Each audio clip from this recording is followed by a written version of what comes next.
زمستان، مهدی اخوان ثالث. سلامت را نمی‌خواهند پاسخ گفت، سرها در گریبان است. کسی سر بر نیارد کرد پاسخ گفتن و دیدار یاران را. نگه جز پیش پا را دید نتواند، که ره تاریک و لغزان است. وگر دست محبت سوی کس یازی، به اکراه آورد دست از بغل بیرون، که سرما سخت سوزان است. نفس که از گرمگاه سینه می آید برون، ابری شود تاریک، چو دیواری ایستد در پیش چشمانت. نفس کین است پس دیگر چه داری چشم، ز چشم دوستان دور یا نزدیک. مسیحای جوان مرد من ای ترسای پیر پیرهن چرکین، هوا بس ناجوان مردانه سردستای، دمت گرم و سرت خوش باد.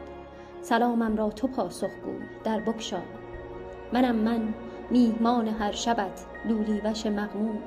منم من سنگ تیپا خورده رنجور، منم دشنام پست آفرینش نغمه ناجور. نه از رومم نه از زنگم همان بیرنگ بیرنگم، بیا بگشای در بگشا دلتنگم. حریفا میزبانا میهمان سال و ماهت، پشت در چون موج می لرزد.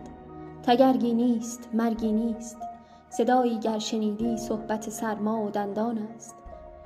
من امشب آمدستم وام بگذارم، حسابت را کنار جام بگذارم. چه میگویی که بیگه شد سحر شد بامداد آمد، فریبت میدهد بر آسمان این سرخی بعد از سحرگه نیست. حریفا گوش سرما برده استیم، یادگار سیلی سرد زمستان است. و قندیل سپهر تنگ میدان، مرده یا زنده به تابوت ستبر ظلمت نه توی مرگندود پنهان است. حریفا رو چراغ باده را بفروز، شب با روز یکسان است.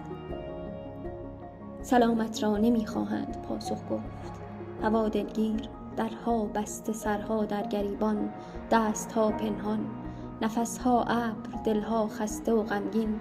درختان اسکلت‌های بلوراجین، زمین دل مرده، سقف آسمان کوتاه، غبارآلوده مهر و ماه. زمستان است.